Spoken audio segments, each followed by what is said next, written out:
This is the 2025 Honda CRF300L, a simple, practical trail bike that isn't pretending to be anything other than that. And it might just be all the trail bike that you need.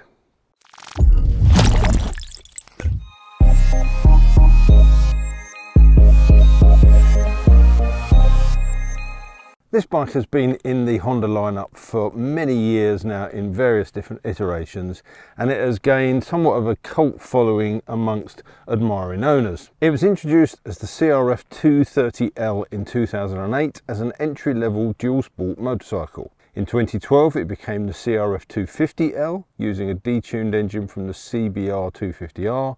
2017 saw the motor tweaked by an additional 2 horsepower, and the CRF250 Rally joined the family alongside it, which offered a Dakar style front screen, larger fuel tank, bash plate and longer suspension travel. In 2021 the capacity was increased from 249 to 286 to give us the 300L that we see here. Now during the timeline of this bike it's essentially just been tweaked. We've had a couple of bumps in capacity, and then they've changed things like the throttle bodies, the exhaust, the dash and the styling and those sort of things. But the charm of this bike is essentially it is the same bike that they started with, built for that one intended purpose. So what's it right to ride? Well, the best way to find that out is to get out and ride it. And when you get it out on the road, it is kind of exactly what you'd expect. Given the power that this bike has, it has to be worked a little bit to get up to speed, but it will trump along quite nicely. But you have to remember what it is. It is a trail bike. So on back lanes like this, straight away that softer suspension soaks up the bumps, makes for a smooth ride. Everything, as you'd expect, is very light. The clutch is very light, the shifts are very light, handling, the whole works. That's what it's all about. And obviously, apart from making this a nimble and light bike to ride, that weight means it's easy to pick up.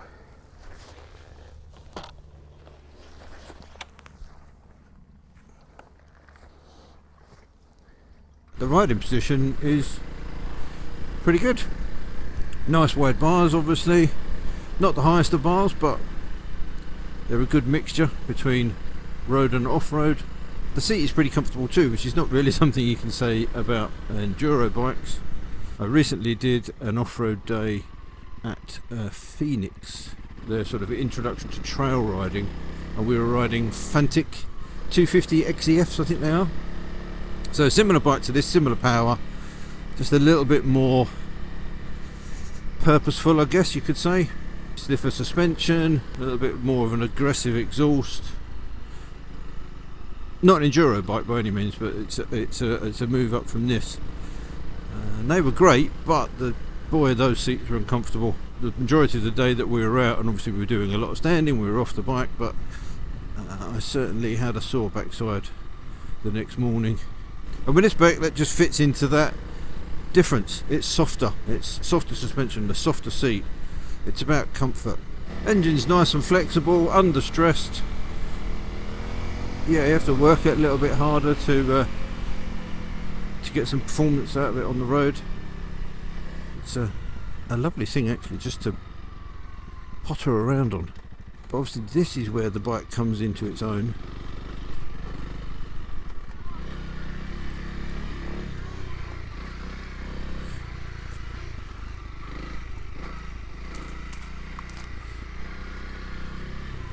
Once you get out into the trails.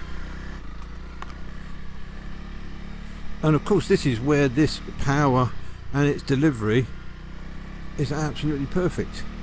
On the UK byways and green lanes, or at least the ones near me, you don't need tons of power. And that soft suspension means you can trip through here, sat down, without getting kicked out of your seat every few seconds. I must admit I'm not a massive fan of coming out on the trails on my own, because if you do have a problem, it's going to be very difficult to get somebody out to help you. But this stuff down here is easy trail. There's a big hole there though. Yeah. But this is exactly what this bike is for. I see people kind of going, oh well, it does this, it doesn't do this, it doesn't do that. It's not pretending to be an enduro bike. As we've already covered, it is a traditional trail bike. If you want something that is practical and getting out and exploring the trails, it is perfect, and it's not going to break the bank. And if you're just getting started, it's nice and soft, it's not aggressive, it's kind of exactly what you need. And the one thing is, of course, it is a hell of a lot of fun.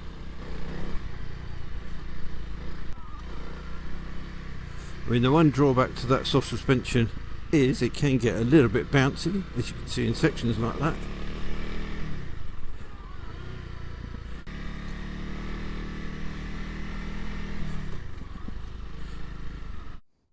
So let's just take a couple of seconds to look around it. It is, I think, a lovely looking bike. Everything's nice and neat, small, narrow, exactly what you want. The exhaust is tucked in. If you want to take a pill in, we've got some little foot pegs there. I guess that's a homologation regulation because it's effectively a twin seat. We've got a little toolbox here. We've got a helmet lock. We've got fixings to fit a bag to the back. It's a lovely thing, particularly when you consider the price. Even if you're buying a brand new one of these, it's not a lot of money to get into it, and what I've found is that they tend to hold on to their value really well. Even looking at used 300 and 250s, they're still commanding decent prices. This video is being brought to you with the support of BikeSure. If you're riding something small and nimble like the CRF300 or something bigger and built for distance like the Africa Twin, then BikeSure have you covered. With over 30 years in the game, they're a specialist broker that treats every single customer as an individual. That means they offer cover for things like imports, trikes, quads, mopeds, classics, customs, modified bikes, the lot. They can also do short-term cover or multi-bike policies. So click on the link in the description to find out more and get a quote tailored specifically for your needs.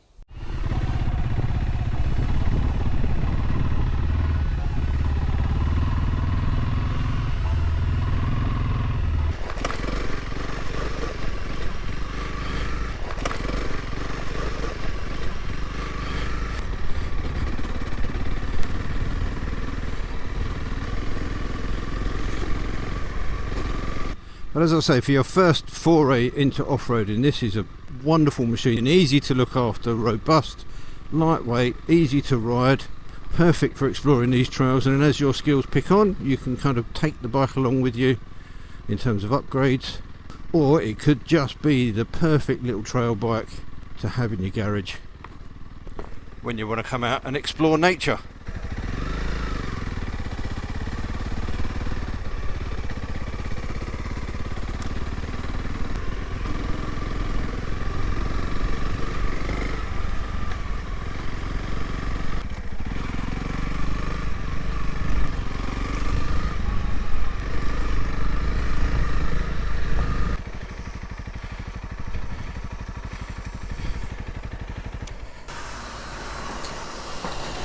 And another beauty about this bike is if you just want to come out and explore these kind of back lanes and not even touch any off-road, this is much more comfortable than a more enduro focused bike. You could chunter around these all day long with no problems whatsoever, and your arse cheeks would still be in one piece at the end of the day. I would maybe consider having one of these in the garage, although I can easily ride down these on the Africa Twin. In the winter when it's all cruddy and crappy, if you just want to get out for a couple of hours, get some riding done, get out in the fresh air, this is perfect.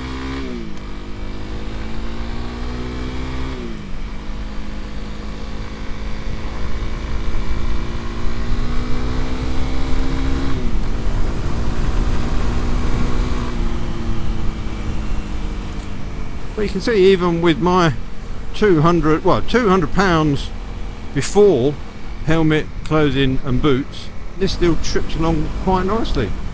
The 6th gear is quite long, so it is designed for bringing the revs down and being able to cruise along at a bit of a higher pace.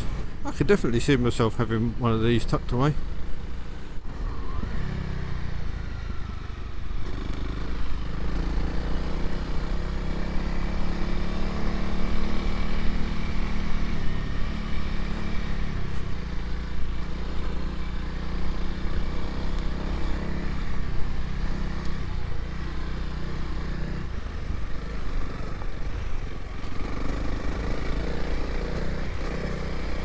So even with my weight on this bike, I haven't bottomed out to any of this stuff. Okay, I'm not taking massive hits, but there's some pretty big ditches there that I'm hitting at maybe 20 miles an hour. But I just think it is a great all-round trail bike. There's a reason they've been around for so long. It's because they're dependable, they're reliable, they're relatively cheap, and then easy to ride, and huge amounts of fun. The seat height at 880 millimeters may seem a little bit imposing, but because of that soft suspension, depending on your weight of course, you'll get a nice amount of sag. I could probably do with putting a bit more preload in the rear or having a slightly stiffer rear shock. But at 5'10" or 179 centimeters, with a 32-inch inside leg, you can see I can very easily put my feet down on this, and that's important because when you're out on the trails, being able to get your feet down and give you a solid base gives you a lot of confidence. Currently in the UK, this bike will set you back £5,899. So what do you get for that money? Well, you get a fantastic trail bike, but you also get Honda build quality, reliability, practicality, and overall ease of ownership. The bike has a lot of strengths, but I think the biggest one is its simplicity. As I said at the beginning, the bike's not trying to be anything else other than a entry-level trail bike, and as that, it is absolutely perfect. The CRF300L isn't about extremes, it's about being fun, friendly and versatile. If you want a comfortable, easy to live with trail bike that won't break the bank, this could be it. I'd be interested to hear your thoughts in the comments as to whether you would buy this bike over maybe a more aggressive one, or whether you think you would grow out of this quite quickly. Personally, for me, I think this is more than enough. You can upgrade bits and pieces as you go along because there's plenty of stuff out there. But I guess if your aspirations are to ride more and more technical and more difficult trails at speed, this might just not cut the mustard after a while. So if you use this bike for its intended purpose, I think it's going to give you years of fun and entertainment. I hope you found this video useful. If you have got any questions, let me know in the comment section down below. As I said, I'd like to hear your thoughts on this. And if you're looking to get into trail riding, you will see that I recently made a video down at Phoenix in Kent, so go and take a look at that. I'll leave a link on the screen for you. But all that leaves me to say is until next time, thanks for watching, take care, ride safe, and I'll see you soon. Bye.